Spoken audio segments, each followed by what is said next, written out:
भभुआ नगर परिषद अध्यक्ष ने अपने दूसरे साल के पूरा होने के अवसर पर बुलाई प्रेस वार्ता और बताई अपने द्वारा किया गया कार्य। श्री तिवारी ने बताया कि आज के तारीख को हमने शपथ ली थी, पिछले वर्ष 11.50 करोड़ का कार्य कराया और इस वर्ष 7.50 करोड़ का प्रस्तावना है।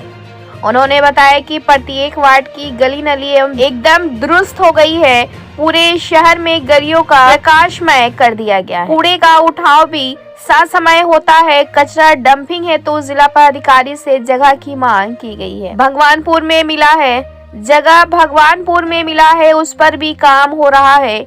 श्री तिवारी के कथनानुसार पांडा जी का पोखरा चारों ओर चार दीवारी से घेराव कर दिया गया है, या पूछे जाने पर कि क्या अन्य तालाबों का भी घेराव हुआ है, उन्होंने बताया कि वहां भी प्रयास किया जा रहा है, जबकि ईसल कंपनी कार्य छोड़ चुकी है। लाइब्रेरी हेतु लिच्छवी भवन के पास एक बिल्डिंग तैयार हो चला है, उसके ऊपर पब्लिक लाइब्रेरी बनाई जाएगी।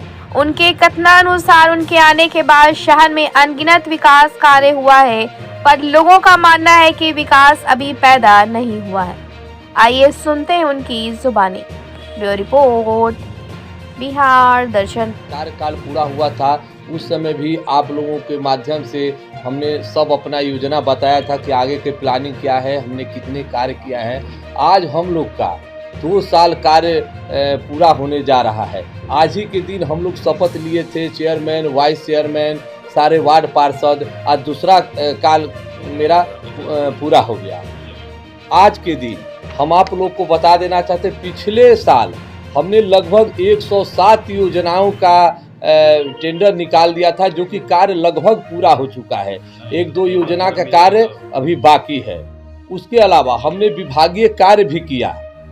उसके साथ ही साथ हमने इस बार जो साल भर में कार्य किया वो निम्नलिखित है। खैर योजनाएं तो बहुत है, लगभग 25 ठो रोड, नाली, गली हर वार्ड में हमने कार्य के लिए टेंडर निकाल दिया है, जो कि टेंडर कंप्लीट भी हो चुका है। और पियाऊ 27 जगह हमारे वार्ड में हम घूमते गए तो कहीं कहीं ऐसा वार्ड मिला जहाँ पे गरीबों के लिए पानी की एकदम किल्लत हो रही थी, वहाँ पर हमने पियाऊ की लगभग 27 टेंडर निकाल रखे हैं, जो कि कार्य लगभग प्रारंभ हो चुका है। इसके अलावा हमने वार्ड में जब भ्रमण कर रहे थे तो सबसे समस्या आवास की आ रही थी। जिनके पास जमीन था लेकिन रहने के लिए छत नहीं था, उसमें हमने 352 योजनाएं हमने विभाग में भेज रखी है, जिसके लिए 4 करोड़ 30 लाख रुपया हमें आवंटन भी प्राप्त हुआ है।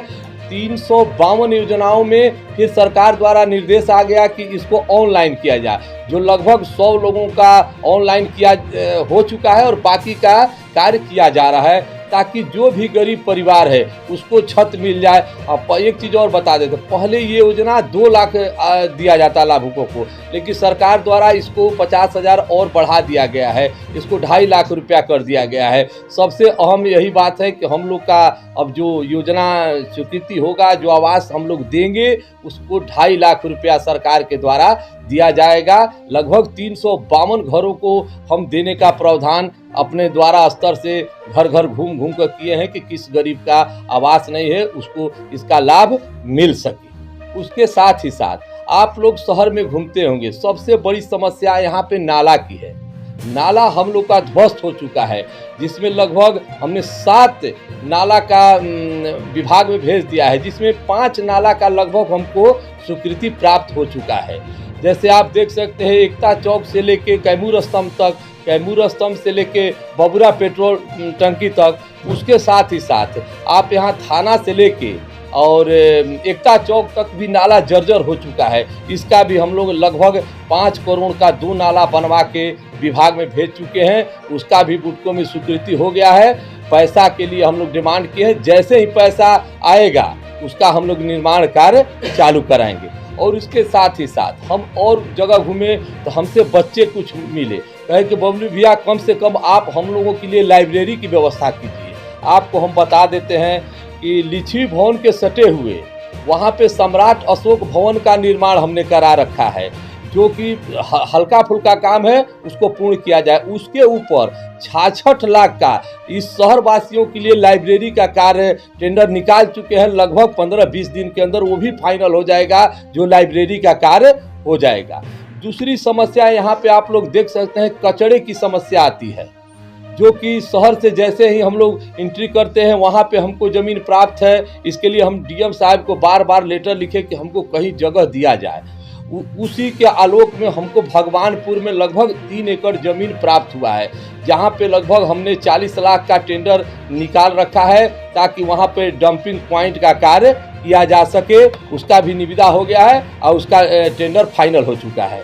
उसके साथ ही साथ हमने जब वार्ड में भ्रमण किया तो छोटा छोटा जैसे वार्ड में घूमते थे कि पटिया टूट गया है, ये टूट गया है, उसका भी निविदा हमने निकाल रखा था, ताकि जितने पटिया का कार्य है, टूटा फूटा है, उसका हम कार्य कर सके। इसके साथ साथ बहुत सारी योजनाएं हैं जिसको हम धरातल पर लाने के लिए कोशिश करते हैं। और एक बात और बता देते हैं कि लगभग जल जीवन हरियाली के तहत हमारा जो तालाब है, एक तालाब है पंडा जी का पोखरा, लगभग 2 करोड़ 64 लाख का उसका योजना हमको स्वीकृति प्राप्त हो चुका है। फिर आपको ये क्या चम्मलाल तालाब है, उसका भी लगभग 2 करोड़ रुपया हुआ है। एक तालाब वार्ड नंबर 8 ईदगाह के पास है, उसका भी बहुत सारी गंदगी उसमें फैली हुई है, उसके लिए भी लगभग 1.5 करोड़ रुपया का हमने स्वीकृति कर दिया। आने वाले समय में आप लोग अगले साल आइएगा तो देखिएगा इस सब तालाबों का सौंदर्यीकरण एक भव्य रूप से करेंगे, ताकि शहर में जो लोग देखेंगे कहेंगे कि हाँ भाई कोई कार्य किया गया है।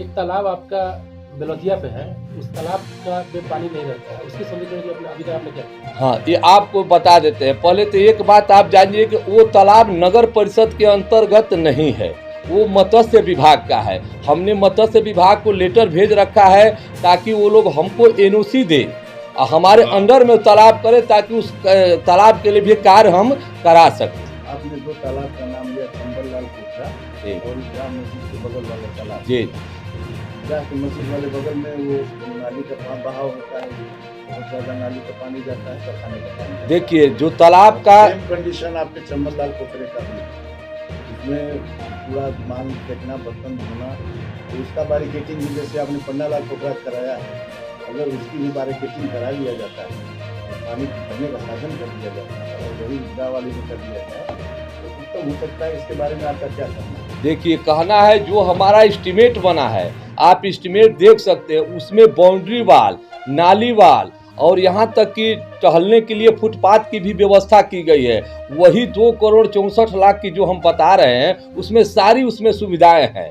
इसी के अंतर्गत देखते हुए लगा है कि उसमें नाली न जाए, उसमें पानी न जाए, कहीं तरह का किसी तरह का दिक्कत है, उसी तरह का एस्टीमेट हमारे द्वारा बनवाया गया है। एक चीज़ है कि जो आपने नाली का नाम दिया है कि नाला हमने बनवाया है एकता चौक से कचहरी वाले रोड में और वहाँ से टंकी तक, क्या उस पर सीवरेज जनरेट नहीं हो सकता है? देखिए आप बिहार में हैं, इस सीवरेज का जो प्लान है बिहार सरकार नहीं स्वीकृति देती है।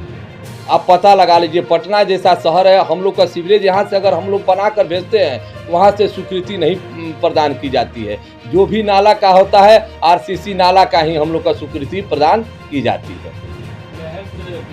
जितना वार्ड सटा हुआ है लगभग 2.5 किलोमीटर, वहाँ से लेकर से आगे कहीं ना कहीं लोगों को समस्या है कि नहर में लोग गिर जा रहे हैं, साइकिल, क्या पता बाउंड्री वाल की डिमांड होती है। अच्छा देखिए, नहर विभाग जो आप कह रहे हैं ना, यहाँ तक कि अगर एक बीमा भी हमको लगाना पड़ता है नहर में, तो वो हमारे अंतर्गत नहीं है, वो सिंचाई विभाग की नहर है, वो सिंचाई विभाग कार्य कर सकती है। अगर एनओसी हमको अगर मिलता है तो उसके लिए हम कार्य कर सकते हैं, लेकिन एनओसी के लिए कई बार हम लेटर लिख चुके हैं, यहाँ पर ये करने के लिए वो करने के लिए एनओसी हमको प्राप्त नहीं होता है, इसलिए वहाँ पे हम कार्य नहीं करा सकते। आप गर्ल्स हाई स्कूल के पास कंपनी जो होती है कूड़े की, जिससे कई लड़कियां बीमार हो चुकी हैं, बेहोश हो चुकी हैं, उनको एडमिट भी किया जा चुका है।